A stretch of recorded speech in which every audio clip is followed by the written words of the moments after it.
Coming up on Mountain News this morning, Governor Andy Beshear will be inaugurated into office for his second term later today.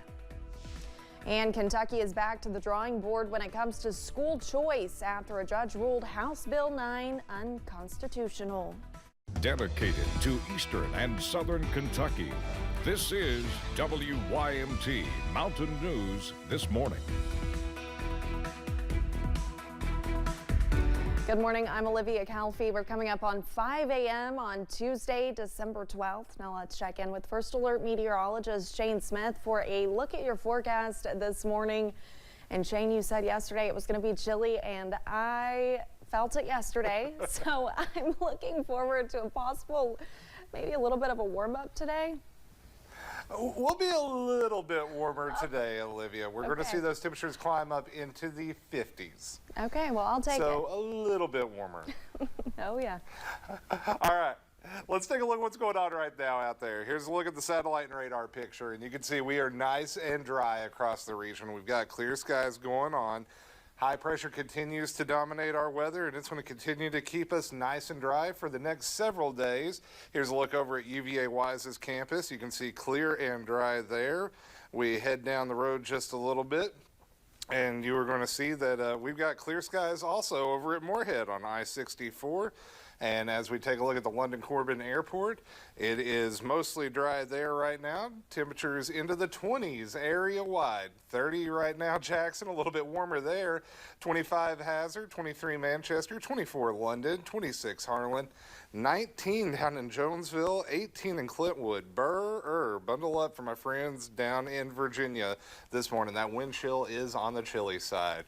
Here's a look at your out-the-door forecast, and we're going to top it out right around 50 today, and we will see those temperatures gradually climb. Still a little bit of wind chill, though, so even though the air temperature will be into the 50s, it's going to feel like the mid-40s. You want to keep a hoodie or a good jacket around to help fight against that chill. However, we remain dry for the next couple of days. A little bit of cooler air moving in, though. We'll talk about how that's going to impact the forecast coming up here in just a few minutes, Olivia. All right, thank you. Final preparations are underway for the second inauguration of Governor Andy Beshear. There was a private swearing-in ceremony at midnight just earlier, and festivities will take place throughout the day today, including a worship service, parade, and swearing-in ceremony at 2 p.m. The public swearing-in ceremony features two Eastern Kentucky natives, singer Tyler Childers and Silas House. The Grand March at the Capitol Rotunda is at 6 p.m. KET will have live coverage much of the day. We will have coverage today online and in our newscast this evening. Former Governor Julian Carroll will lie in state Friday in the state Capitol Rotunda. You can honor him from 10 a.m. to 12:30. And then from 1:30 to 5 p.m., a memorial service will take place in between from 12:30 to 1:30. Carroll served as Kentucky's governor in the mid to late 1970s. He was also a former state representative, lieutenant governor, and state senator. He died Sunday at the age of 92. While he was known for improving the education and judicial system, his tenure as governor was also plagued by disasters, including the 1976 Scotia mine disaster in Letcher County, the 1977 flood, the blizzard of 1978, and the Beverly Hills Supper Club fire that killed 165 people. A multi-million-dollar investment from the West Virginia Division of Highways that is coming to Mingo County could help update US 119 near the county.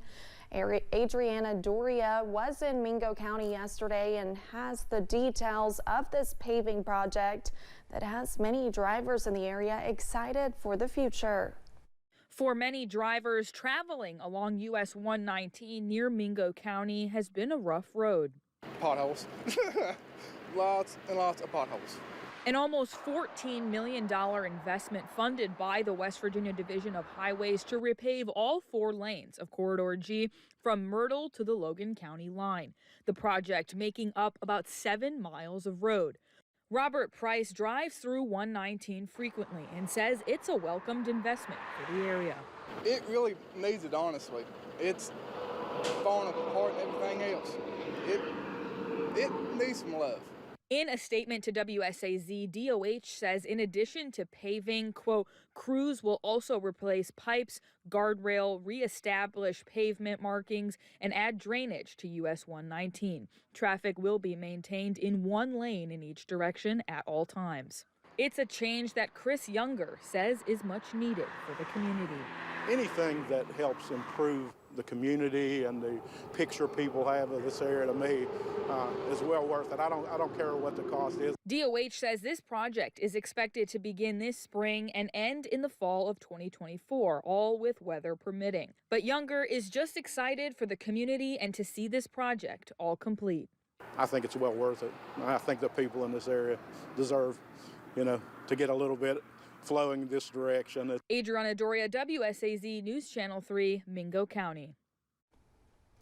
A Kentucky judge struck down a bill that would fund charter schools in the state. House Bill 9 would set up a permanent funding mechanism for charter schools in the state.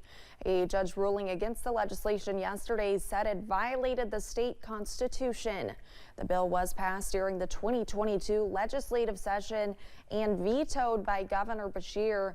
The Republican-led General Assembly later voted to override the veto. The cleanup is underway after weekend tornadoes in western Kentucky. The deadly EF3 tornado in Clarksville, Tennessee, tracked into Logan County. 3 people died in Tennessee Saturday due to that twister, but the time it hit Kentucky, it was an EF2. A different tornado touched down in Warren County as an EF1. The tornadoes hit just miles away from where the deadly December tornadoes hit 2 years ago. No deaths or major injuries were reported in Kentucky. One resource center in Hazard has created a support group to provide folks suffering from the impacts of COVID more resources. WYMT's RJ Johnson has more. Officials with the Disability Resource Center have seen some folks continue to struggle with long COVID. They're continuing to have symptoms weeks, months, and even years later. One of the primary things that we hear is the COVID fog, not as sharp, all the way to continued lung problems. Social support specialist Anna Bowman says they have started a support group to help people facing those challenges. So what we're doing is I've started a support group. And of course we work 8 counties and we try to educate people, let them know that they're not alone. She says because some folks are suffering from other health-related issues, they want to provide different resources. We have a lot of people here in the mountains that suffer with COPD. And of course, COVID has really exacerbated those symptoms. And so we try to keep the public informed. Saying they want to help in any way they can. And it's, like I said, it's a support group. Sometimes just knowing that we're not alone is the biggest incentive to get help and to gain understanding. In order to get well, we need to understand what's going on, and that's what we're here for. By creating a space for folks to feel they are not alone. In Hazard, RJ Johnson, WYMT Mountain News. Nearly $2 million has been approved to reimburse one city here in the mountains for the cost of repairs following the July 2022 flood. FEMA approved the $1.8 million funding to reimburse the city of Hazard. During the incident period, severe storms, flooding, landslides, and mudslides caused damage to the Black Gold Circle drainage system. The Biden administration has announced it is granting more than $900,000 to improve housing in rural Kentucky. The Appalachian Service Project will use multiple grants to repair homes and for improvement projects in several counties in the mountains, including Perry and Knott.